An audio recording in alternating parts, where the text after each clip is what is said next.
सभी लोगों का फर्स्ट नेम से अगर आप पुकारेंगे तो बहुत अच्छा इंप्रेशन पड़ता है। साइकोलॉजी बोलती है कि अगर आप उनके पहले नेम से पुकारेंगे उनको, सरनेम से नहीं।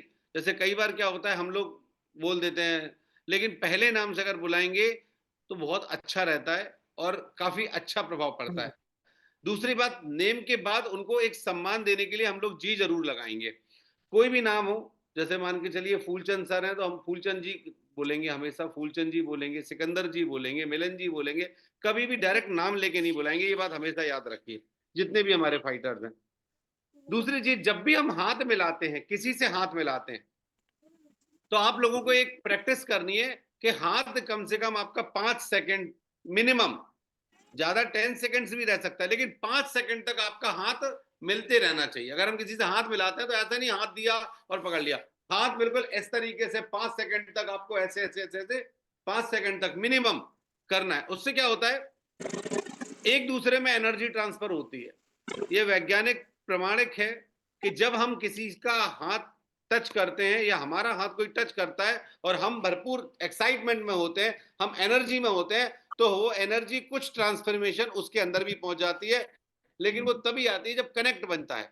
तो 5 सेकंड्स में आपको हैंडशेक करना है।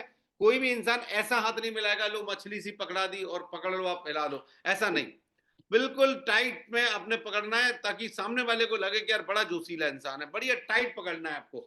ठीक है, ये चीज आपको करनी है। ये सेल्स का बहुत अच्छा नियम है कि हैंडशेक से आपने देखा होगा, बड़े बड़े जो प्रधानमंत्री राष्ट्रपति जब मिलते हैं एक दूसरे से तो बहुत देर तक वो हाथ मिलाते हैं। देखा है कभी, नोटिस किया इस चीज को? बहुत देर तक वो हाथ मिलाते हैं एक दूसरे से। उसका सबसे बड़ा इंपैक्ट यही रहता है। दूसरी चीज, नया इंसान है तो उससे हैंडशेक करो 5 सेकंड्स तक, लेकिन अगर कोई पुराना है जो जुड़ चुका है और अपने साथ में है, जुड़ चुका है, ज्वाइन है, ग्रीन है आईडी, हमारे साथ काम कर रहा है, तो मैं रिकमेंड करूंगा कि उससे गले मिलो यार। हैंडशेक से काम नहीं चलेगा, फिर गले मिलो। आप बिल्कुल आ जाओ, एकदम से गले मिलो, और गले भी 5 सेकंड्स तक कम से कम मिलो। इससे भी बहुत अच्छी दिल टू दिल, हार्ट टू हार्ट ट्रांसफर होता है।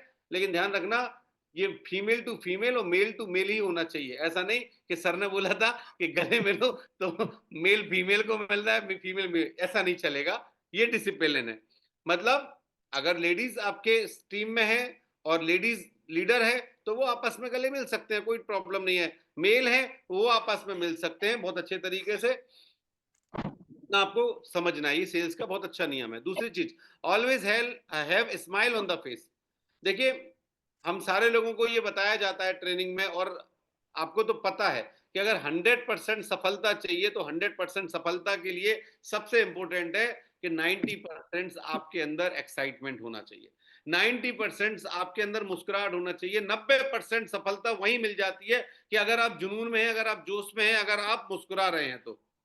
सबसे पहले जब भी हम किसी के पास जाते हैं, प्लान दिखाने जाते हैं, कभी भी मिल जाता, कोई अचानक मिल जाता है और हमारा नया आदमी है, पुराना आदमी जो भी है, अगर रोना है तो अपलाइन के सामने रो लो यार, कोई दिक्कत नहीं। परेशानी है, दिक्कत है, कुछ भी है, अपने लीडर को फोन लगाओ, लीडर को सुना दो सब कुछ कि सर ये दिक्कत है, बिल्कुल। प्लीज म्यूट रखें अपने आप को, मिलेगा, विश्व मिलेगा। प्लीज म्यूट रखें। हेलो, म्यूट रखे सर, नहीं तो मुझे मजबूरन यहां से करना पड़ेगा, मुझे अच्छा नहीं लगता वन वे कम्युनिकेशन। क्लियर है? ये चीज ध्यान में रखना है, हमेशा फेस में मुस्कुराहट। देखो कैसे कहते हैं कि हंसी एक संक्रमिक बीमारी है। संक्रमिक बीमारी समझ लो या आप जो कुछ भी बोलो, संक्रमित करती है। आप जब हंसते हो तो सामने वाला भी हंसता है, लेकिन आप जब मुंह उदास कर लोगे तो सामने वाला उदास नहीं करेगा, वो मुंह सुकोड़ के निकल जाएगा वहां से, यार मरी मरी हत्या, इसके पास नहीं बैठना है। मुस्कुराओगे तो सामने वाला भी मुस्कुराएगा, क्योंकि हंसी संक्रमिक है। सो हमेशा always have smile on the face, ध्यान रखना। कभी भी आपको रोता हुआ शकल लेके नहीं जाना है, हंसोगे जबरदस्ती का हंसना है, जबरदस्ती का। ठीक है ना? अभी प्रैक्टिस करना हंसने की, हा हा हा हा हा, इस तरीके से मजा आएगा। इसको आपको प्रैक्टिस में लाना है कि आपका 24 घंटा चेहरा स्माइल वाला बनना रहे। Speak softly. देखो कई सारे लोग, अभी मैं मीटिंग में ही देख रहा था, मीटिंग चालू करी और वो, अरे दद्दा इधर आओ, ओ भैया इधर आओ। अब बुंदेलखंडी अपने घर में बोलो यार, आप अपनी गाँव की भाषा अपने परिवार में बोलो। आप अपनी मातृभाषा जो भी आपकी है, मैं किसी भी, देखो मैं खुद बुंदेलखंड का हूँ, मुझे भी गाँव की भाषा आती है, मुझे भी बहुत अच्छे तरीके से आती है, लेकिन हम एक बिज़नेस में हैं, हम एक प्रोफ़ेशनल कल्चर में हैं, तो हमें कम से कम अपनी भाषा को इम्प्रूवमेंट करने के लिए अच्छा बोलना पड़ेगा, सँभल के बोलना पड़ेगा, स्पीक सॉफ्टली। अभी मैं नाम नहीं लेना चाहूँगा, लेकिन कुछ लोग हैं वो समझ चुके होंगे। जब भी मैं उनको फ़ोन लगाऊँ और वो अपनी भाषा में शुरू कर देते, भैया मुझे नहीं आती यार आपके गाँव की भाषा। आप थोड़ा समझो, हिंदी बोल लिया करो, अंग्रेज़ी बोल लिया करो। मुझे नहीं आती है, कभी-कभी मेरे सिर से ऊपर निकल जाता। मैंने पूछा सर कितना स्पीड हुआ? बस सर होई खाओ, दोई खाओ, एक मुझे नहीं आती समझ में यार। थोड़ा-सा भाषा मुझे पता है आपको आती है, लेकिन आपकी वो कल्चर में बना हुआ है। ललितपुर वाले लोग खासकर बहुत अपनी टोन में बात करते हैं। सर थोड़ा-सा टोन बुलाइए। अगर आपको बड़ा लीडर बनना है, ध्यान रखिए सर, एक बात समझना, अगर आपको पैन इंडिया वर्क करना है, अगर आपको छोटा, देखो आजकल एक वो चलन चल गया, आपने देखा होगा, अपने क्षेत्र के हीरो बनने का। ठीक है भाई साहब, है ना? कई बार लोग होते हैं जो झांसी का पब्लिक का अट्रैक्ट कर रहे हैं। कोई ऐसा होता है जो ग्वालियर की पब्लिक को अट्रैक्ट करता है। कोई ऐसे होता है जो सिर्फ बुंदेलखंडी लोगों, उसमें से पर्टिकुलर 2-4 डिस्ट्रिक्ट। लेकिन भैया आपका धंधा तो कब कहाँ पहुंच जाए आपको नहीं पता। आप सोच के देखिए ना, मिलन मंदू जी का धंधा हैदराबाद में भी है, इनका बांदा में भी है, इनका समस्तीपुर बिहार में भी है, इनका दिल्ली में भी है। अब ये भाई साहब अपने बबेरू की या अतर्रा की भाषा बोलेंगे, बिहार वालों को तो समझ में नहीं आएगी, हैदराबाद वालों को तो बिल्कुल ही समझ में ना आएगी। आपका धंधा कम से कम इंडिया में तो फैलेगा, ये बात पक्का है। इंडिया के अंदर तो फैलेगा। तो इंडिया में एक कॉमन लैंग्वेज, 2 लैंग्वेज तो है, एक हिंदी एक अंग्रेजी। आप दोनों में से जो भी अच्छी बोल सकते हैं उनको इंप्रूवमेंट लेके आइए। गांव की भाषा को थोड़ा रखिए और सॉफ्टली बात करिए, कभी भी एग्रेसिव बात मत करिए। चाहे आपका अपलाइन हो, चाहे आपका डाउनलाइन हो, चाहे आपका बहुत खास दोस्त यार क्यों ना हो, क्योंकि देखो हमारी आदत में शुमार हो जाता है। सो प्यार से बात करना है, अच्छे से बात करना है, सॉफ्टली बात करना है, विनम्रता से बात करना है। इसको ध्यान में रखिए। Believe in appreciative inquiry. इसका मतलब क्या होता है? हमेशा आपको प्रशंसा में भरोसा रखना है, कभी भी नेगेटिविटी में बात नहीं करना है। देखिए कई बार क्या होता है, हम अपनी डाउनलाइंस में, हम अपने अपलायंस में नेगेटिविटी की इंक्वायरी करते हैं। यार ये बताओ, ये आपके अपलायंस ये क्या करते हैं, इनका चेक कितने का बन रहा है, इनके प्रोडक्ट यूज कर रहे हैं कि नहीं कर रहे हैं, डाउनलाइन की प्रोडक्ट।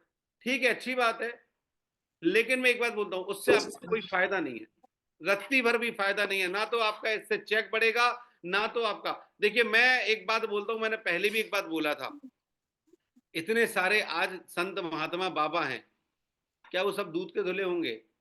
जी नहीं। आपको भी पता है, हमें भी पता है। इतने सारे नेता हैं, बड़े-बड़े नेता हैं, इतनी बातें करते हैं, क्या ये सब कुछ फॉलो करते हैं? जी नहीं, बिल्कुल नहीं करते। लेकिन मैं एक बात बोलता हूँ कि अगर उनकी बात को फॉलो करके कोई अगर उस पे इम्प्लीमेंट करता है, तो हो सकता है उसकी ज़िंदगी में बदलाव आया होगा। येस और नो? ऐसा आपने देखा होगा, आसाराम बापू थे, तो आसाराम बापू के उस समय करोड़ों संत, करोड़ों भक्त थे। आज